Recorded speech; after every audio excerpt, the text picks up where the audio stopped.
Hello, everyone. I am Sam Eckmann of Gold Derby, and here with me is Jennifer Weber, choreographer of And Juliet and K-pop, both on Broadway this season. Uh, Jennifer, And Juliet is such, when you watch it visually, it is such a fascinating mashup of different styles from choreography to design. I'm curious, what about the show? Was there one aspect that first leapt out to you that kind of informed the physical language? Um, you know, it's so hard to say, like, what is the one thing, but I would say as a choreographer, I'm always driven by story. And I think that's the thing that leapt out is that, like, we have, of course, all these amazing songs that, like, everyone has danced to a million times. Maybe I choreographed at some point in my life. Just for fun. But like, what makes it so special is where they sit in the story, and then really focusing on like character and the moment and what we can say through the language of dance for that particular point in the narrative. And that's the thing that sort of like jumps out at me is like, the sort of narrative aspect of the show and of the excitement and of the movement. Mm. With that in mind, would you say that you kind of look at giving each character their own physical movement, or are you looking more as a whole for the cast? I mean, both, right? Like, I think it's like really important, I think, as a choreographer's job to make each like performer in the show able to like bring their character to life in a really specific way. So I would never want to give somebody movement that feels like uncomfortable, because it's like they need to draw on that moment so they can communicate that aspect of the story. So I love working with actors. It's so fun because you get to like find what's unique about each person and the way they bring their own personality to the journey of the character. And then like for the ensemble, it's like, we're just trying to figure out how that story then from like the micro of like one character can explode into the macro Mm. of the entire stage. Yeah. You mentioned the many songs in this show just now, and it's a jukebox musical that's full of Max Martin songs that are really iconic. Some of them also have, very well-known dances to whether it was a music video like Baby One More Time, or in a concert setting. Did you have to actively look at those past dances to say, I'm going to distance myself or not reference or reference? How did you relate to those? Yeah, I think in general, I really wanted to create our own language.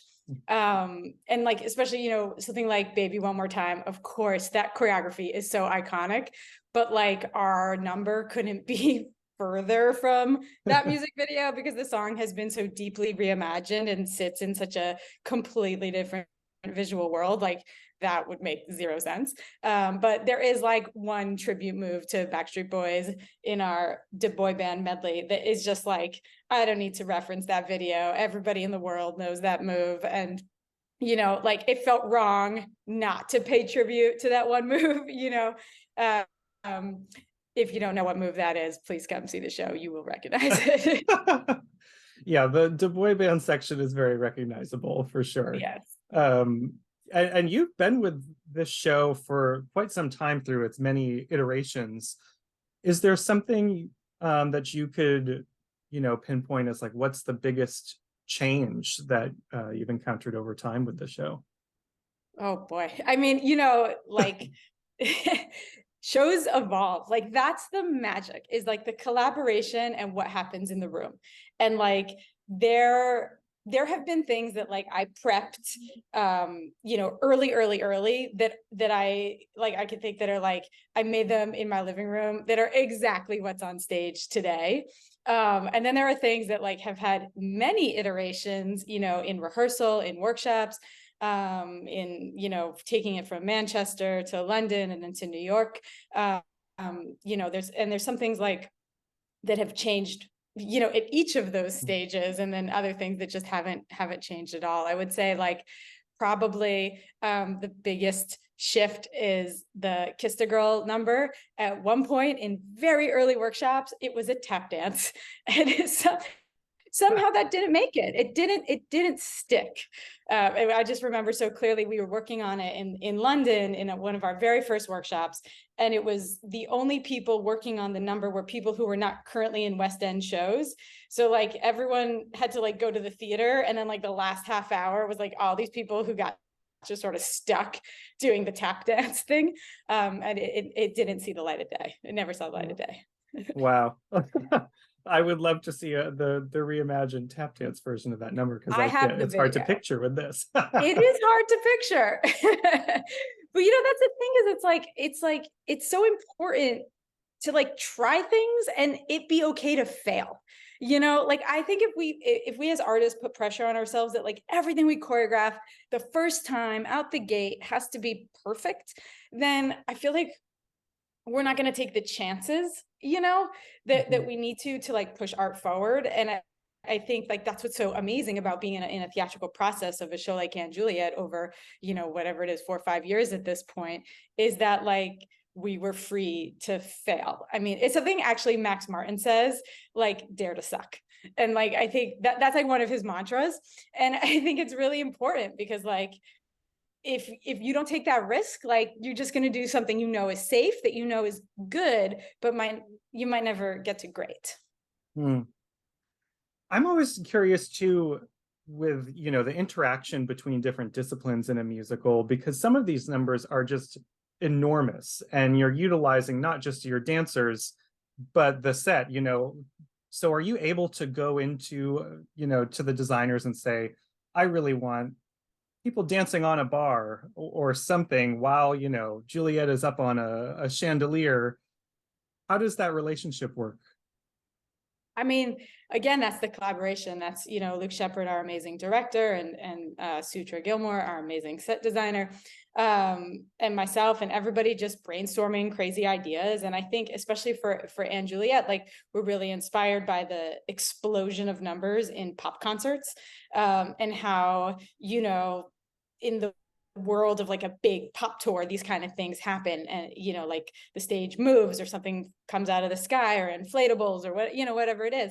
And so we wanted to like mix that language of a pop concert with the language of theater. So it's like, you know, how do we explode the number Blow, for example? And then it was like, well, what if Juliet, you know, went up on a chandelier, you know, because that's like this sort of the visual explosion of the emotion of where she is at that point in her journey. So it's like, you know, you feel it because the energy rises, but there's a real narrative there's a narrative reason for that, and there's a reason for her to rise up, you know, in that moment. And it's super, I think that's what makes you get that emotional hit, is it's not just like, and then randomly this thing happens. It's like, it happens because the emotion rises to that point and that visual matches like where we are in the journey.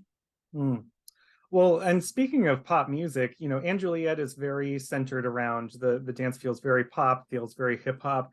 And then you also had K-pop on Broadway this season, which is a whole different type of K-pop choreography, which has its own world.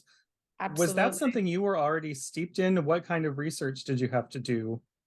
Oh my gosh, so much research. I can't even. You know, I started working on K-pop 8 years ago when it was off Broadway.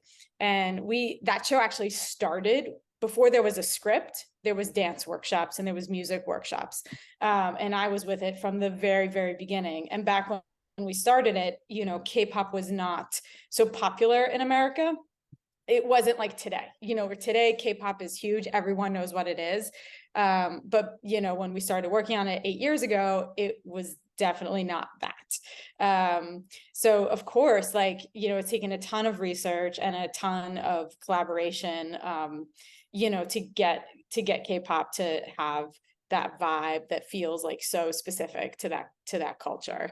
And a lot of it, you know, is conversation and trial and error, and, you know, working with, I had an amazing associate named MJ Choi, who basically, her whole life is K-pop. She runs a K-pop dance school called I Love Dance that has like, it started with like, you know, like a couple people taking a class, and now it has like 3 or 4 locations. Like it's just this massive thing. And so I felt so lucky and honored to be working with somebody as knowledgeable as MJ, you know, to like sort of bring in my knowledge of like theater and storytelling and her knowledge of like K-pop and authenticity, and like mash them together. Because we really needed both. You know, we needed the movement to feel completely authentic to this world, but we also needed the numbers to serve a sort of like meta storytelling aspect. Yeah, well, speaking of shows evolving, K-pop really started as more of an immersive Yeah. piece of theater, and then it moves to Broadway and is in sort of like a three-quarter stage setup. Well, it must seem like it has to become like an entirely different show. Did you have to really feel like you're reinventing everything? Yeah, I mean, I don't think there's hardly any like steps from the off-Broadway show. You know, also there was like it was a completely new story, tons of new music. And just the way the movement was presented was so different, because it wasn't immersive, you know, anymore. I mean, it was like immersive. It had an immersive spirit, I would say, but you know, obviously the audience was just sitting as opposed to moving through a building, which is very different. And it's so challenging, because K-pop as a style is really meant to be seen like from the front. You know, you're used to seeing it from a camera angle, or even like in a concert, it's very frontal. And we were having people see it from 3 sides, which was like such a mathematical challenge, like the amount of like graphs and maps and apps we used to like plan it all out so that no matter where you were sitting, you'd be able to see the movement. It was like a whole like advanced geometry class. Wow. And you went from, having never had a Broadway show before to then having two in one season. What was that experience like of suddenly, speaking of explosions and Juliet, now you've exploded onto Broadway? Yeah, I mean, it was totally wild, you know, like they were, and not only did I have 2 shows in the same season, they literally opened in the same week. So I spent a lot of time running through Times Square and like trying to get from Circle to Square to the Sondheim. It was crazy. It was just crazy. Like, you know, of course, Broadway is like a dream I think for any choreographer, no matter what medium you work in. It's like, it's like up here, like, you know, like I remember when I was a kid, I used to like watch the Tony Awards and like record the numbers and learn the choreography from them, you know, and like, so Broadway, it seems wild. And then to have like these 2 shows, but at the same time, they were like projects I've been working on for so long. And I think a lot of the sort of like overlap ended because the pandemic sort of like paused a lot of things that were in process that, you know, maybe they wouldn't have overlapped quite so intensely. But you know, that's the hand we were dealt. So we go with Yeah, it. yeah. I would say too, looking at in Juliet specifically and looking at other pieces of your career, it seems like you feel very at home with hip hop. I mean, you had the hip hop Nutcracker as well. What is it about that style that connects with you? When did you kind of first really connect with it?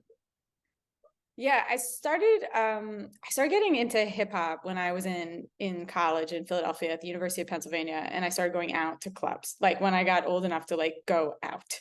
And that's when I like discovered hip hop, and not like hip hop as in like so you think you can dance hip hop, like because that came much later, you know. But like really like the community and the culture of hip hop is something that really spoke to me. And like when I was a kid, I was super shy, and I never liked to talk, and I never spoke in school, and like I would never raise my hand. But there was something about like dance that made me feel like comfortable to speak in this other language. And so when I like discovered hip hop and within like a sort of like club and like community environment, I felt this language that just it freed me. It enabled me to find my own voice in a way that I hadn't really been able to find it before. And I felt really connected to the people I was dancing with and learning from, you know, in that world. And there was just something about that music and that movement and that energy and those people that really just inspired me. And I think about, you know, the fact that like me myself, like as someone who's super shy, and then like finding movement as a voice is something that I really translate into my work, because it's like each character has to find their voice, within the show. And each person in the ensemble, especially in and Juliet, like our ensemble is so diverse. We have people from all over, the dance spectrum of movement, from like super hip hop to like super musical theater and everything in between. And I want everyone to feel like proud to represent what's authentic to them, in that movement. So there's sort of like a groove and a heartbeat that unifies the players in and Juliet, but there's also a freedom for people to find their own style, because it's definitely not like, we're not the Rockettes where everyone is like exactly doing like the kick line. We're a group of players, Shakespeare's acting company, putting on a show, and everyone is contributing and everyone's voice is important and everyone's style adds to that. And I think that's something that's so special about the show, is it really does allow all those voices to come through, in a way that feels that everyone can feel they have their piece in it. Very cool. And I think that definitely pops on stage.